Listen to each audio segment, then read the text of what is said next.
Hey everyone, before we get into it today, if you've ever thought about starting your own podcast or taking your current one to the next level, you have to check out Podigy Podcast. They didn't just help us launch this show, which we need a lot of help with. They made it look and sound amazing with custom artwork, killer music, and they guided us through the launching of the show step by step. Now they handle everything for us, editing, producing, you name it. All we do is hit record and they do the rest. Trust me. If you're serious about podcasting, you need them in your corner. Click the link in the show notes to schedule a free one-on-one podcast game plan session with them. You won't be sorry.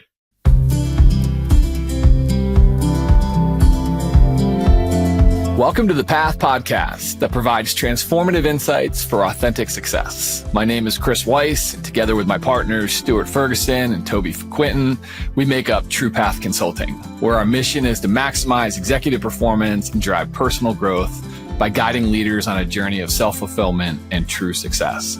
I want to thank you for pressing play on whatever device you're listening to us on today. It means a lot to us that you are here.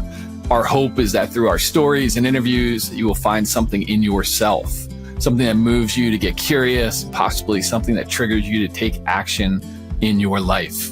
You see, the goal in this podcast and in our coaching partnerships is to help people find their ideal selves without needing that motivation of the personal or professional crisis. We will bring up topics and curate discussions that'll help you take action to find out how you are showing up in the roles that are or should be a priority in your life. Ultimately helping you paint the picture of who you want to be and walking with you to figure out what the heck's getting in your way from becoming your ideal self. We only get one shot at this awesome thing called life. Let's stop being okay with being miserably comfortable and instead be more intentional in following a path of meaning and purpose. With that being said, I'd like to more formally welcome my partners that are going on this journey with us. Toby Quinton, how the heck are you today, buddy? I'm doing great, man. I'm looking forward to another one of our podcasts and the topics that we're going to walk in. And things are good in my world. Didn't travel a lot this last week or two, which was good. It gave me an opportunity to, you know, how you kind of get that. You don't know what you need until you're actually doing it, and just be able to get grounded back home with the kids and my wife. So I'm feeling really good, and I'm great about our conversation ahead. Cool, man. Stu, how you doing, buddy? I'm doing good. Good to be here. No real update other than kind of pivoting life from being in Delaware to move into PA has been actually a really positive experience. I think my wife and I are finally getting settled here in Philly, and it's been, a long time coming, and we're super excited about it. So reconnecting with old friends and kind of building new experiences has been actually quite fun. So I'm doing great. I'm loving where I'm at. Yeah, good for you, man. Yeah, I'm similar. I'm doing great. Toby, I'm the opposite. I was traveling a lot, personally and professionally, and man, did it catch up with me after not traveling. Like I traveled my entire career, right? For almost 20 plus years. It's embarrassing how many Marriott stays. You can look in your Marriott app and see how many stays you have. And I think I've stayed at a Marriott over 5 years of my life. Like that's kind of depressing. And that's just Marriott. That's not the other one. So that's a little embarrassing. Yeah, that doesn't include the La Quintas. Yeah, with the free cookies. But yeah, so I've been, I took some time off, obviously, after I kind of semi-retired. And then I started up again. And man, it just beat the heck out of me. The airports, I got to reset. I got to reground myself, man, with those airports. It is a depressing place to be nowadays. And it's always delayed. It's just, it's a lot of groundedness work when I go to the airport. But I'm glad I'm home now. Had a little bit of a downturn just with the travel, and it caught up with me. But now I'm feeling great, feeling back to myself, which is nice. So I get it. I remember, that's great. Do you remember a point in your career where you started to travel more and you thought you made it? Like I remember thinking, oh, I'm a real professional now because I get on a plane, and it was kind of a badge of honor. I think that lasted like 3 weeks, and I was like, this shit is for the birds. Then 40 weeks a year, for how many years do we do? 40 to 45 weeks a year we were on the road. It's totally a different way of life, but yeah. It's no badge of honor, I can tell you that. I'm with you though. And then you go from that to like, you need to get status, right? And you need to get on the plane first. You need to get like upgraded. I've lost all of that now. And I flew Delta this week, which I never fly. So I was given my carry-on. They were checking my carry-on before I even got on because I was like in 7, like zone 7 or something to around.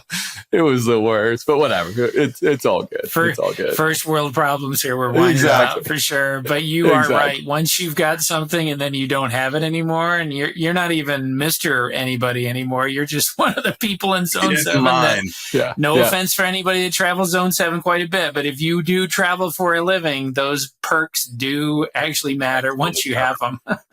Totally do. Yeah, totally do. Well, hey, I'm excited about today's topic because it is near and dear to me and my family, actually. We want to talk today about emotional regulation and controlling your emotions. And that lines up really well with the work we do in coaching and just really understanding kind of what's getting in our way. And Toby, you can, I'll give you free rein for telling stories about my inability to regulate my emotion. Toby was my rock through a lot of these years, and I would call him usually after I blew up and I had to do some fixing. And hey, Toby, I got myself into a little situation. I said this, and I know I shouldn't have, and now I got to figure out how to get out of it. And I wish I would have, well, I guess the work is the work, right? Like even back then, I realized that I needed to do it. And that's something that we really focused on. When you really get deep, it goes back to, childhood days and abandonment, just different things like that for me. And, it showed up as an executive in really probably not productive ways for me, and got me, I don't want to say in a lot of trouble, but got me into situations that I wish I wasn't in.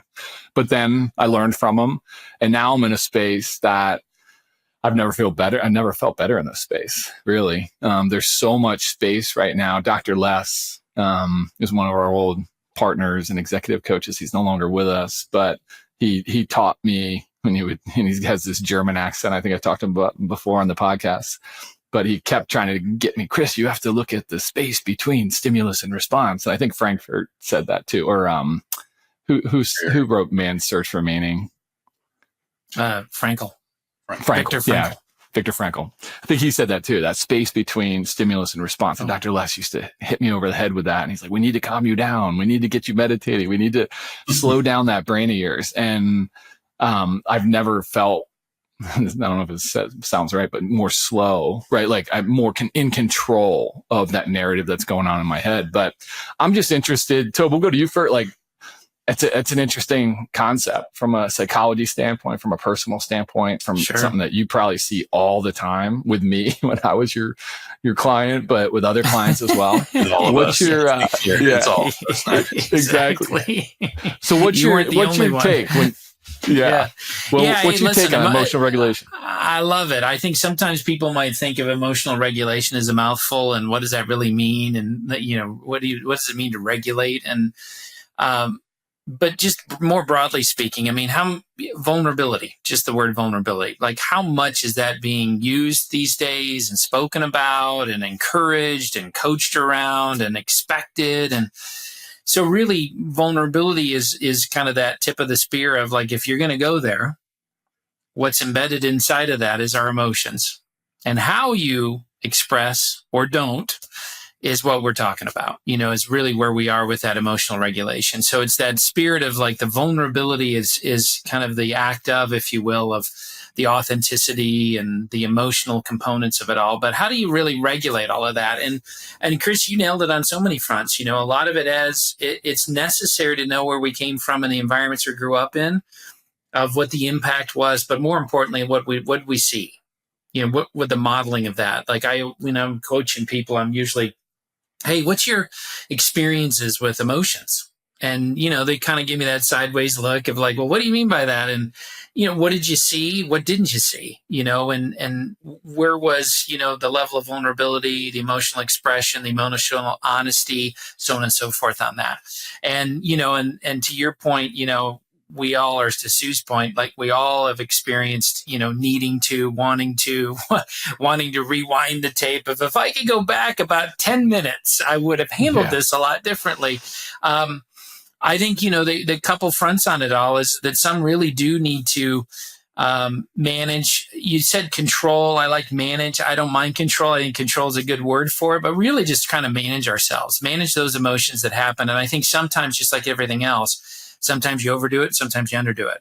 Some people underdo it. Some people overdo it. I'm one of those wear my emotions on my sleeve guys. So what does that mean? Then you're going to get it all and all at once, and it's all going to come out in this way. That was a big role model. My father was like that in my life. And so I saw nothing. I never saw, there was no governor on his emotions. He just came out with them. Now, what I would say is there probably was some control and over control on some of the emotions now that I've kind of learned a thing or two about psychology and the business of human behavior. But when I was a kid, I used to think, boy, there was no filter on him. And then on the other side of the case, my mom was pretty steady and pretty stoic and pretty, and that probably was a lot to do with that relationship. But I didn't always know where she was. I didn't always know how she felt. And so to me, again, this wonderful topic of emotional regulation, a la through vulnerability and leadership and the opportunity that we all have ahead of us, I just, I love the concept and the idea of it. And I think there's some work to be done on it. And I don't think that people need to, necessarily be less than in any right of their kind of the way they feel comfortable being vulnerable. I mean, it's an uncomfortable moment anyway of anyone being vulnerable. But it's not about like I can't be who I need to be. I think what it is, we just have to manage and regulate and try to control, if you will, just if we're too high and too much in some regards as a leader, that can come off as a lot to people. And so how do I just make sure that I don't lose the essence of it? And if I'm I always make jokes of like, hey, if I was going to play cards or if I needed a surgeon, you're exactly the person I need, those stoic people I come across. Because I'm like, oof, you are steady. But the sarcasm that you guys know behind that is like, but I have no idea how you feel about anything. Now, as a surgeon, I don't need you to care too much. I mean, other than just making sure I don't die. And as a poker player, you're trying to make my money. So that's the reference of it all. Is just, I think the stoic and control folks, there's an opportunity for, just to further kind of maybe push their own comfort on that. So that's what's coming up for me, Chris, on this topic, and just the hits that I have with regards to the coaching, but also as me as a little guy when I observed as I did in that household of mine. Love that, man. It's huge. Stu, what about you? Oh man. This, like you said, Chris, I think this is a topic that's been a part of my life for the vast majority of it and will probably continue to be a big piece of it. I don't think I was always curious on why I was so emotional. I think for a lot of years, it was just, to your point, Toby, it was like I just wore everything on my sleeve, and that was kind of my definition of who I was. When I started to realize that this was an opportunity for improvement for me, it was when I started to listen to some of the things I was saying to myself. And so, Chris and I talk about this all the time, and it comes back in some of the other podcasts that we've recorded around, friends and loneliness and some of these things. But as opportunities show up for me, I tend to have to reframe them from things that I have to do to things that I get to do. And as simple as that, by reframing that question, it puts myself in a mindset to manage my emotions far better. If I'm walking into a situation where I believe I have to do something, then the control over the emotions or understanding my emotions, I kind of allow them to go the direction of dysfunctional, right? When I frame it as I get to do something, then it frames it in a path of me having much more control. And to your point, being much more aware, Toby, of how I'm showing up. And so deciding, how I'm going to frame whatever the situation is based on my emotions is just by dictating whether it's a have to or I get to. And once I started to really think about those, then it started to breach into, well, what else can I be curious about my emotion? What else can I get a little less responsive to an emotion? And that really started to just kind of, I remember coming up in my career, I would overuse sarcasm and humor to mask my true emotion. Right. And so to a large part of my, I think if people knew me early in my career, even I reconnected with a buddy of mine in high school who is shocked at the success I've had in my career because I was voted in high school. I have an award. My mom hangs it in my bedroom of class clown. I was the class clown of my graduating class. And, and how that thread kept pulling through was my initial reaction to my emotions not being in control or regulated was I would lead with humor. And I'll never forget I had been climbing the career and I was starting to make waves and really starting to get credibility. And I remember, but along the way, being a complete buffoon, like throwing bottles, partying out of control, just whatever anybody would dare us to do. I was the one saying, I'll do it, or I'd push it. Mm-hmm. And the point being, Chris laughs because he was with me on some of those occasions. But I can remember vividly the president of the company pulling me aside one day and saying, hey, man, I just want you to know that we don't feel like you're a liability anymore. And what a weird moment, right? Wow. Because I'm thinking, why was I? Well, I was, I wasn't very in control of who I was at that time. And the person I was showing was somebody that was pretty unreliable and potentially a liability. And so, there's all these moments of me being curious of why does the wick in my candle burn so short?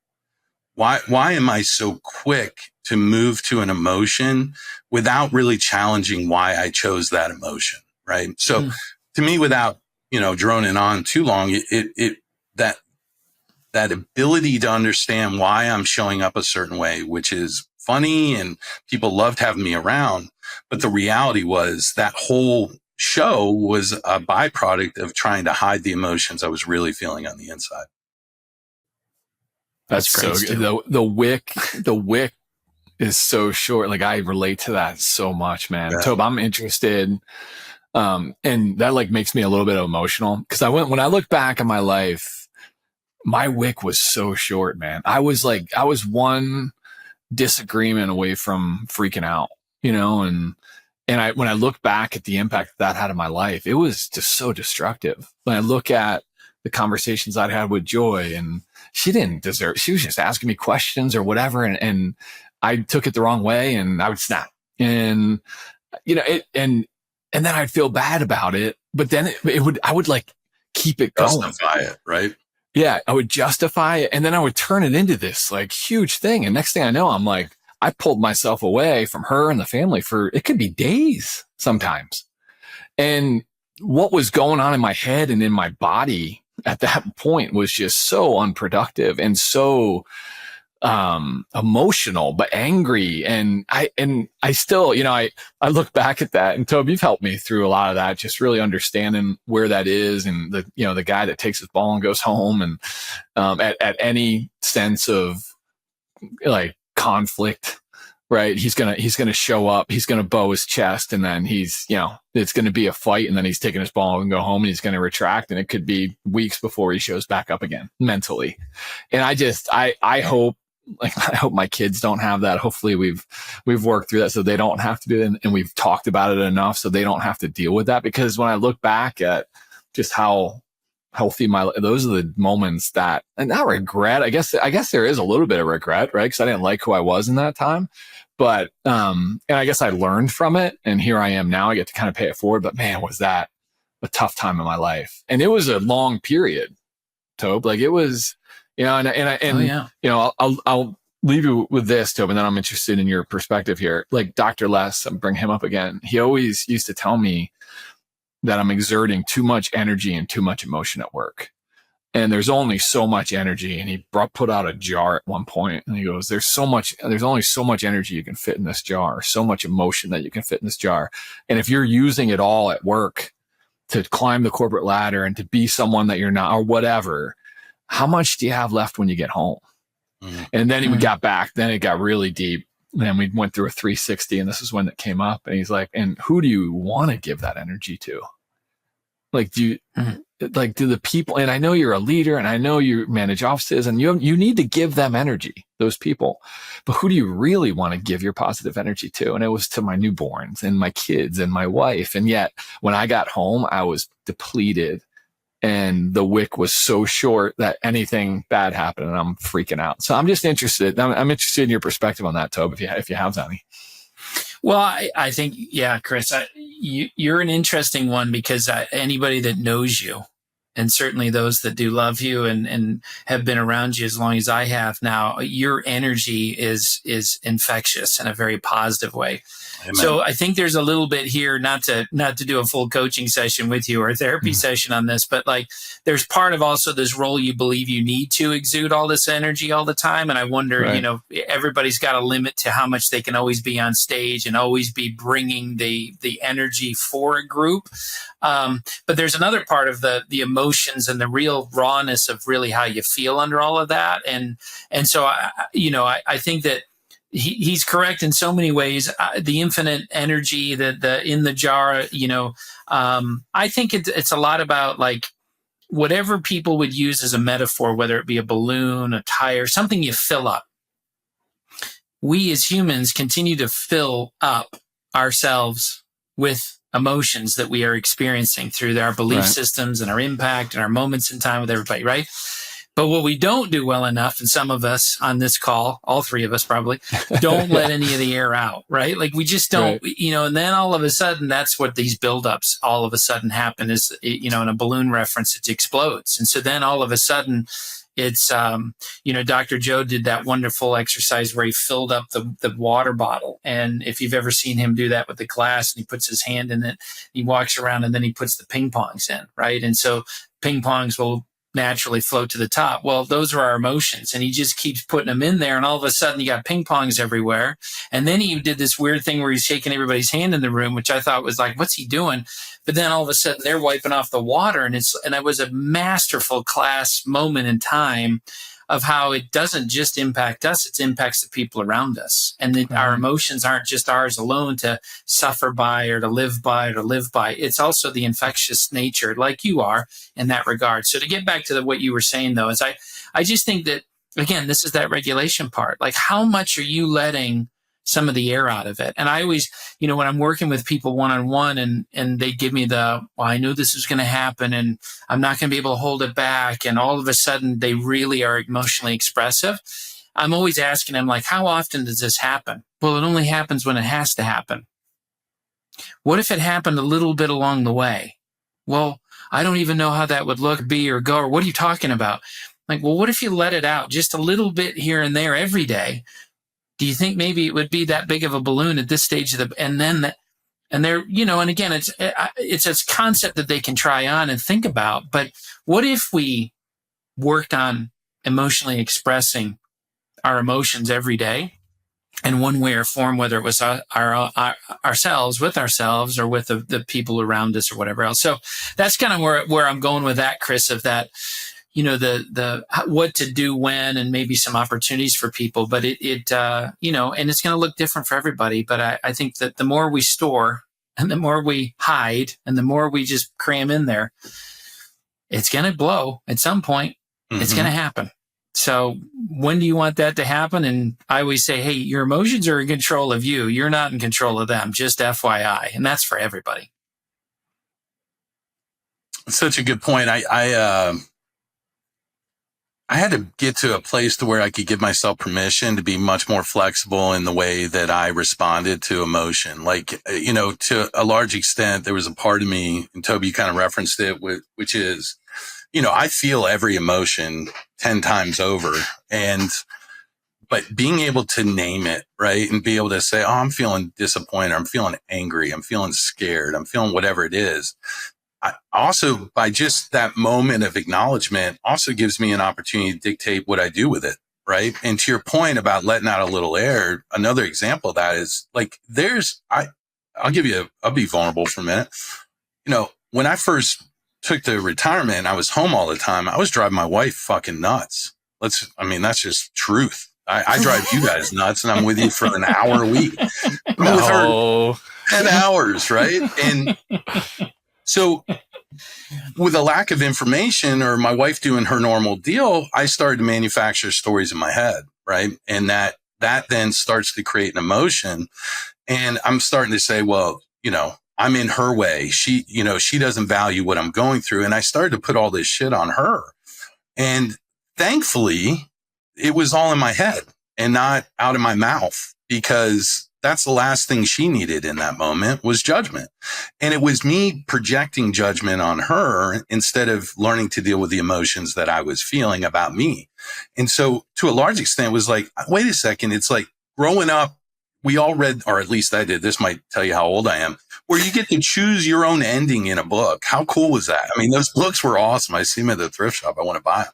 But the reality is, it's like life can kind of be that way too, where you choose that ending and choose how that conversation can go. So my point being is, like, you have an option to be more curious about the emotions you have than reacting to them. And that's what I've tried to put into my behavior is, to your point, create space, Chris.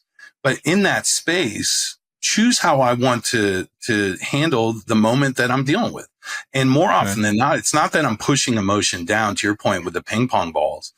It's that I'm validating that the emotion is even necessary in the first place. Before I hide it, do something, act on it. It's me being courteous enough to myself and to the people in my life to say, yeah, I'm feeling a certain way, but is that about me or about you? And if it's about me, then I need to go over here in the corner for a little bit and sort that out before I lash out at the woman that loves me unconditionally, if that makes sense. But it's that Stuart. Yeah. And you've named two great techniques for self-regulation, emotional regulation. One of them you've nailed with reframing, right? So you've taken a belief system of I have to do something. Yeah. And you've given it some level of balance, a positive balance of I get to do something. That's something that people really, it's a great, great technique with regard to that. How do you look at the same thing and interpret it differently? And you get to reframe it. That's the beauty of this. And then the other part of that is the naming. Emotional labeling is what they call it. And that's exactly what you're doing is you're naming the emotion. Think about us men. One of the greatest emotional or emotions that I think men struggle most with is fear, right? So think about what the power of naming it, and you won't know it until you try it. But if you cop to, and we've talked about it in earlier podcasts of telling the truth on ourselves, but this is the emotional truth on ourselves. I feel scared. You'll notice that it takes some of the intensity of the fear away. Now, it doesn't take the fear away, but you know it. You guys all know this. Like when I can actually stay in front of our boys and to my wife and those that I'm supposed to be, the air quotes of I'm strong for, if I can cop to, hey, I'm scared right now. I'm fearful that I might not be able to handle this. Just me saying that, I'm just giving an example. It settles me down a little. It just, the intensity reduces. And that's what emotional labeling can do is just call it for what it is. Again, we're going to have to work through how to deal with it, what to do with it, what do you need with it.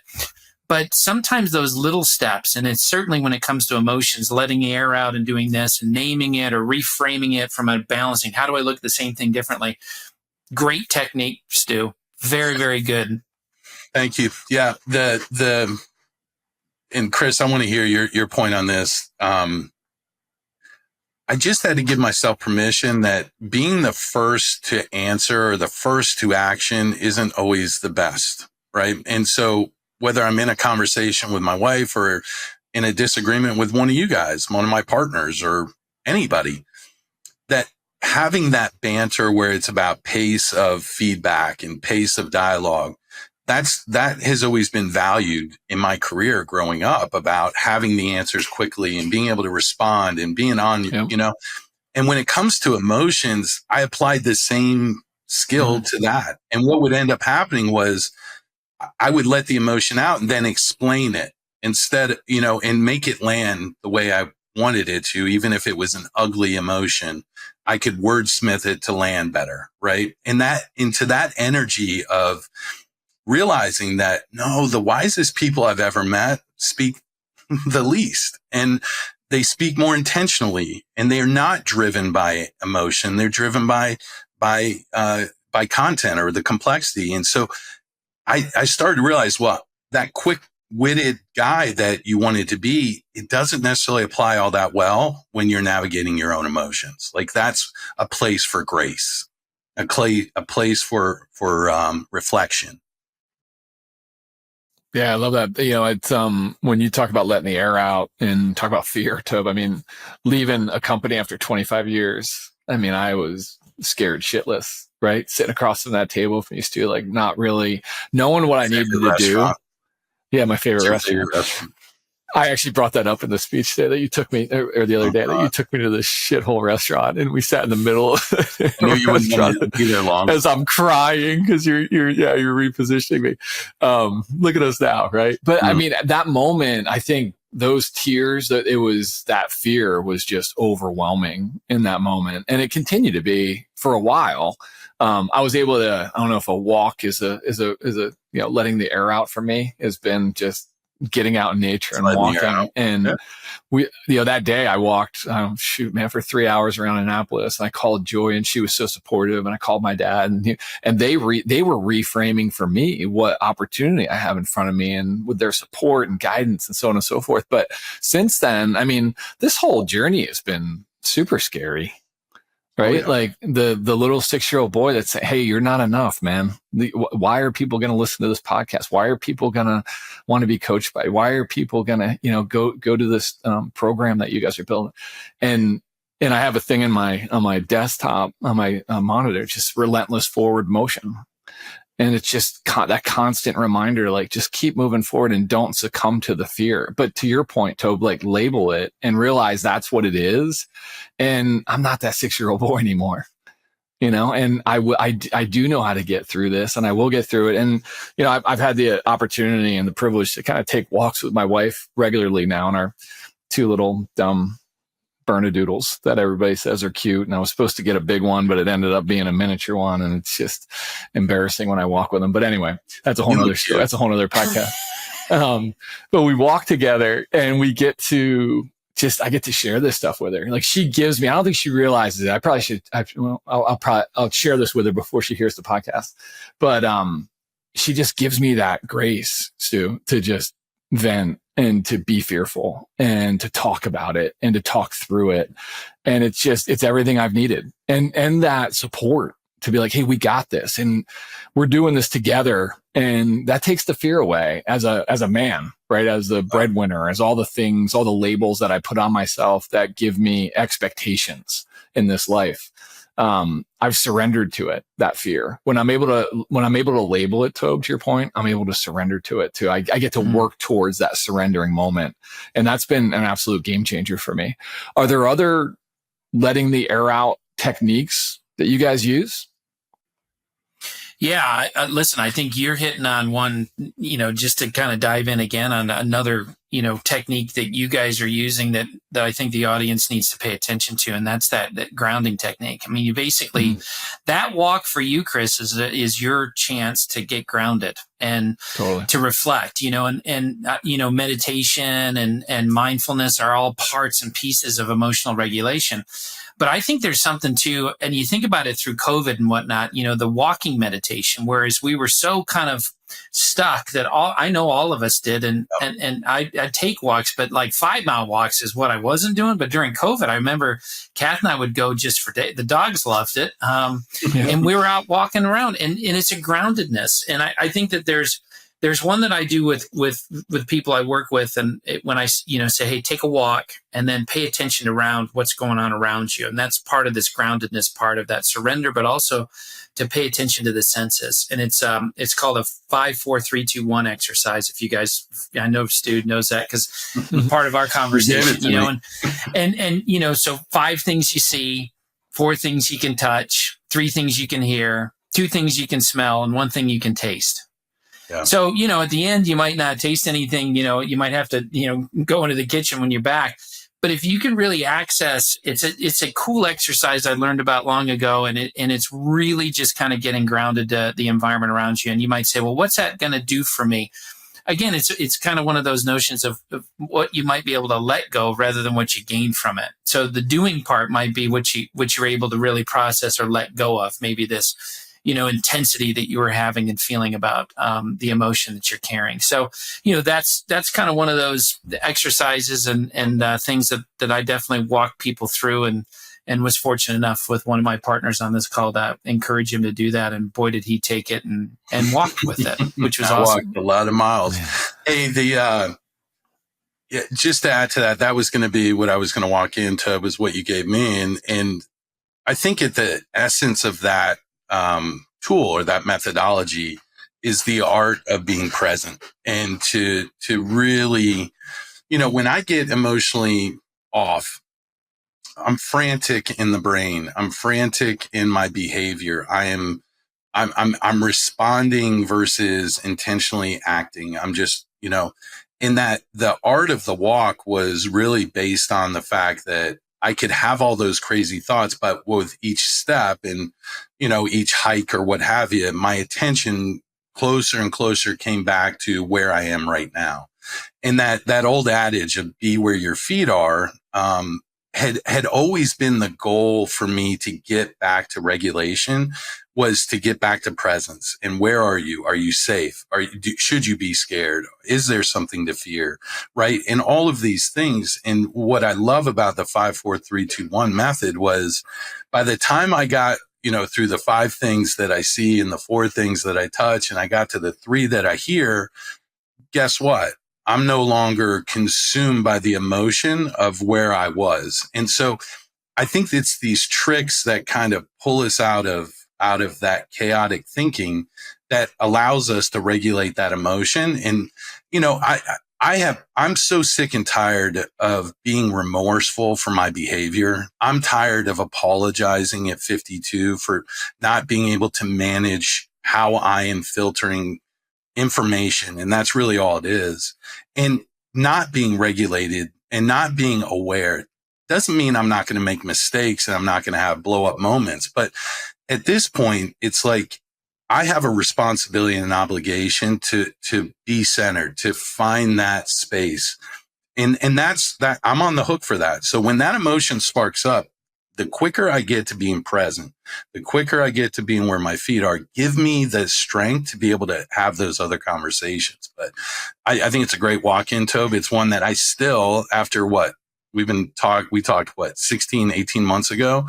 And every walk I go on, whether I'm alone or with my wife, that is present in my mind. Because if I'm with my wife, I want to be present with her, and it brings me back to her, instead of noodling on all the what ifs and could be's. That's great. Love us too. So you dropped us off in the desert on a meeting one time. And again, to give people context, Toby was our coach, Stuart and I's executive coach for our entire executive team. And that's what we do now for clients. And, he's got some great exercises, and literally, we showed up probably hungover, right? It was I hot, forgot about that. we show up at this, I don't know what state park or something. State park. In the middle of Arizona. A park. It wasn't a state park, but it was a park in It's the just middle a of park. Arizona, yes. Yeah. But it's not what you think of, not in the middle of Phoenix. It was in Arizona. It felt like we were out in nowhere. Nowhere. No, it didn't feel like that. We were out in the middle of nowhere.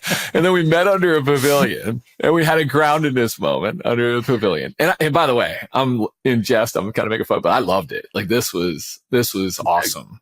And it was weird though, because we were with a bunch of men, and we were in this pavilion. And it's like, all right, for the next 4 hours, go do you.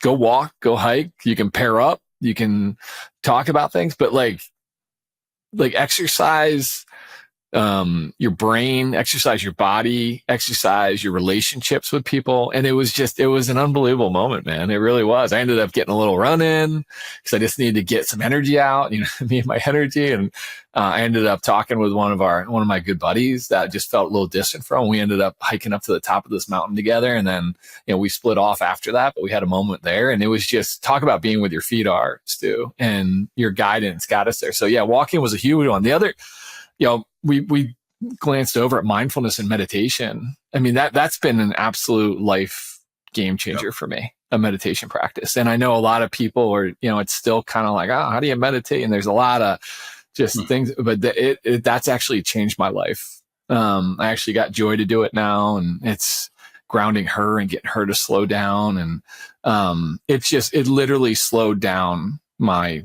my brain, and it's given me more space before stimulus and response. And it allows me to take on the day with more intentionality and more focus and more understanding and more surrender. So I think if you're not interested, if you're not involved in a meditation process, or interested, do the research. There's a ton of apps out there right now. That 10-minute Calm app is cheap. Mm-hmm. It's 10-minute meditation, daily meditations. It will definitely help you in more ways than one. So, anything else, Stu? Yeah, I've been debating on whether bringing this up, but you triggered it there earlier when you were talking about that 6-year-old little boy. And, so, I'm going through a coaching process to get my certification. We do these peer coaching. And the other day, I had to walk in a topic to kind of get coached around. And when you're going through the process, Chris and Toby will tell you, you're like grasping for straws for topics at the end. And so, I had talked to this coach about, there's certain people in my life that, I have an ability to, and I want at times to put them in a corner, right? There's something that was done to me maybe when I was younger or what have you. And, and one of those people, and I hope he listens to this because I'm going to apologize on the podcast, but I'll do it personally. And one of those people I do a lot to is my dad. And I find, and there's a lot of reasons for that. There's a lot of history for that, why that happens. But what I start in this coaching conversation, what I started to realize is who is showing up in that moment to put my dad in that corner. And what I came to that, the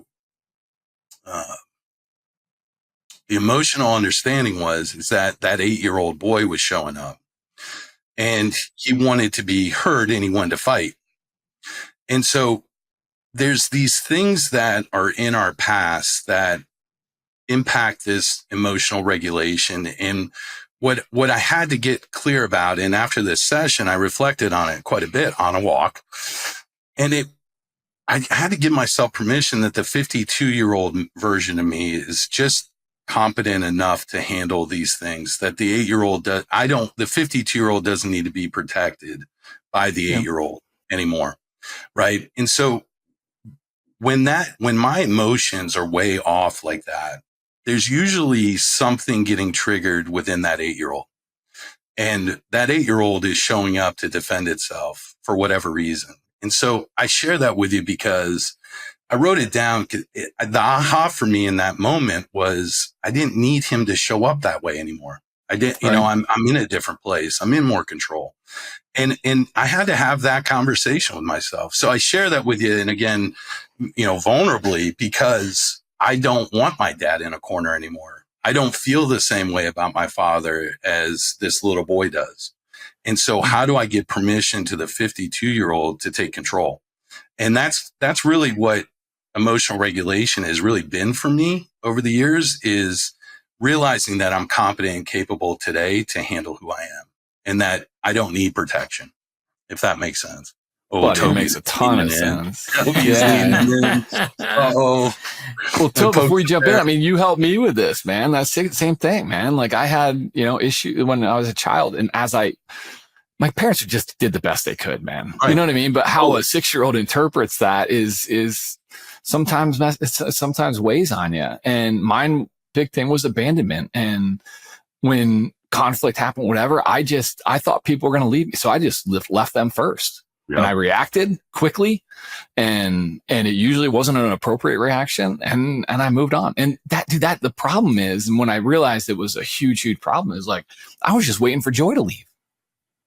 Like unconsciously, I'm like giving her a reason unknowingly. Exactly. Right? Exactly. Cause I'm going to leave first. So yeah. If we get and when we get in a fight, I always blew it up, and it was that 6-year-old responding like, you're going to leave me. I'm leaving you first. I'm out of here. Right. Like, and it was just so unproductive for our relationships and just unhealthy. And then when we had the kids, it was something that I knew I needed to lean into. And I did go to therapy for it and try to figure it out because I didn't like that version of myself, man. Like I wasn't able to deal with that 6-year-old by myself, man. I needed help to talk through it. And Toby, you helped me with it. And, or my other coaches helped me with it. And finally I'm at a space where I've never felt better with it. And it's a funny story. I was on vacation this year, and I guess I used to freak out in the kids, not freak out in the kids, but I have a really good relationship with my kids. So like my freak out to them, like they just laugh at me. Most times there's every once in a while it gets a little bit, heated, but not very often. So they just kind of laugh at me, and they're kind of older now anyway. So this summer, the kids were trying to trigger me. And I guess there was this trigger, and they wouldn't tell me what the trigger was. They wouldn't tell me like I guess I say something, right? And I didn't say it. And so they told me that they were trying to get me to say this, like this trigger that I have, right? And they were all going to laugh at it. The whole vacation went by, and I kind of forgot about it because no one said anything, but I didn't get triggered at all. Like I didn't say whatever their trigger word was, right? So it ends up, we're actually doing this podcast a couple of weeks ago, and they come in from school or whatever, and Aiden was still here, and they start moaning or doing something inappropriate outside my window. They always try to do that too. And, so I put us on mute, and I guess I go, "Hey, Park," like that, like with that type, like, "Hey, Park." And all of a sudden, all these texts come in from, and while we're on the podcast, "Dad did it." And I heard, and then Tanner goes, "I validated it. I heard him do it. And I heard him do it." And I'm like, son of a bitch, that's what it was. And then I look back, and Joy agreed with him. Like that is that's my trigger moment where like something's going down, and I'll be like, "Hey, A," or "Hey, Tan." Like, and it's in that type of, so, and I didn't do it the entire vacation, which I'm so excited about because we stay with my parents, and it's just the travel, and then, there's some triggered moments in vacation. And, so the point of that is through all this, like it's through all this work. And that's what this is about, right? Us just doing the work on ourselves so that we can live our most ideal lives. And thanks to you guys for helping me with that. I'm really feeling confident, and it's not perfect. Like that little 6-year-old guy shows up early and often. I just have figured out a way to deal with him now, man, and respect him and understand where he's been and what he went through. And I'm okay with it, and I'm dealing with it. So I don't know. So to validate, Stu, I'm with you, brother. I'm going in with it, going on that journey with you. Love it. That's great, guys. It really is.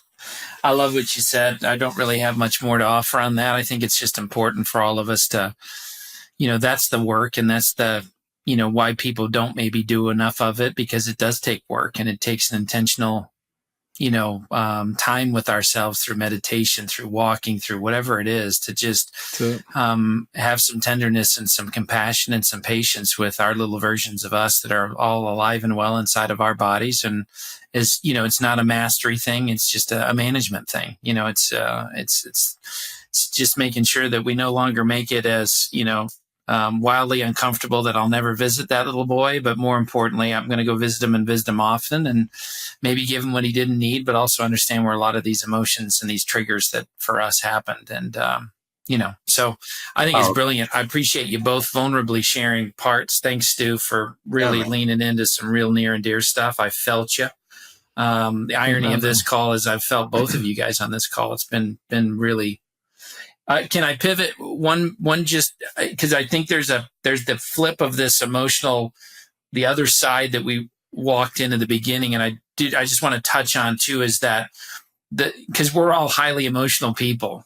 There's another side. So the other side is, there is another side, the very steadied and measured and, emotionally, I don't want to use, sometimes can feel stoic, but just there's a lot of good in it, in certain times and situations, but just like anything else overused, can have an unintended impact on it. And so for those of you that, one, if you say, well, this is just who I am, I want to remind you that the truth is this is who you choose to be. So if you're on that, I would like to choose a different path, or I'd like to get a little more closer to my own emotionality, or lean more into being a little more vulnerable. If that's where you are, I just think it's really the conversation around your belief systems about emotions. What is it that is okay? What is it that's never okay?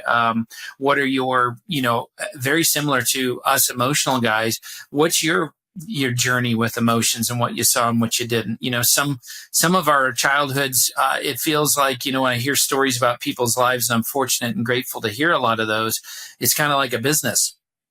Mom did this, dad did this, or dad and dad did this, or mom and mom did this, or however you grew up. But it's kind of, we all kind of went our paths and did our things. And me as a kid, I had to get good grades and perform well in the field. And hey, did you ever talk about any emotions?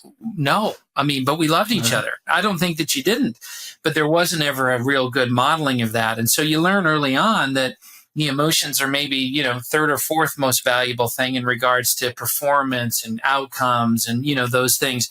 And so if you are leaning in that direction, I encourage you to take a look at what your beliefs might be about emotions and think about what are some small steps in the direction of, if I was going to express a little more, how would I? I always tell people, start with your nonverbals. You guys know what I do, and I'll walk around a room and I'll be like, hey, tell me how you're feeling. And everybody that knows me knows that's going to be the first question I ask of any human. And I'll get the ones that'll look dead in the eyes and be like, I feel really excited to be here and I can't wait to get started. And I always quickly go, hey, could you tell your face that? And then they get pissed at me and I have to kind of have I got to meet them in the hallway afterwards. Hey, I'm sorry. I don't know you. You don't know me. But the bigger point is that the nonverbals are just a good step as well. Like, just marry up. If you're excited, smile. Yeah. If you're excited about something, you can go down these roads where you make people close. Here's what I do know. Those of you that pride yourself and you have this belief that this is the only way to lead people or to show people or, things like that, you're going to keep getting asked how you feel. And I know that goes hand in hand with that.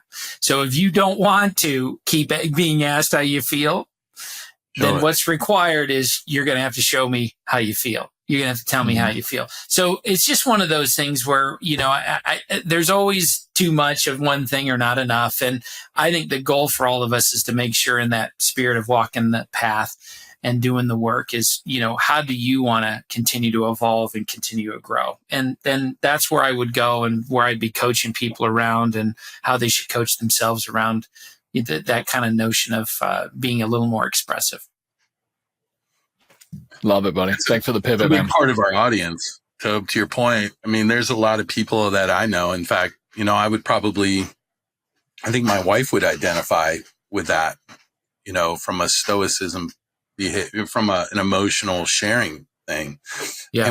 And what I find a lot with that is, how emotions tend to be dealt with early on in her life, early when she was a child, dictated how she managed emotions as an adult. And that curiosity she has, thankfully, on why. But yeah, it's interesting to me to the people that believe that that's a great leadership strategy, when I can tell you, for someone, I showed a lot of emotion as a president. I think they would tell you, and maybe at times too much emotion. And I still got asked a million freaking times a day, what am I thinking and how am I feeling? I'm like, I freaking put it out on stage 20 minutes ago and you still don't know? I'm fucking pissed, or whatever it is. But that curiosity is also a reflection of the connection you have with those people and that intimacy that you create to explain emotion. You can be stoic all day long, but, to the people that need that connection, you can give it to them with very little effort. You don't have to open up your heart fully, but you have to validate where you are and where they are. And I think that goes a long way. Yeah, you got it. I mean, let's get down to the brass tacks. The only way people make connections, humans to humans, is through emotions. Yep. It's not an absence of them, right? So that's what's at stake here, is the deep, meaningful connection. It's what brought the three of us together in this journey we're taking, is this deep, meaningful connection with a fellow human. And so whether you're a leader by title or not, you are a leader in your own right of self and probably parts of your family and parts of kind of the communities you live in. Just realize that that's what's at stake here.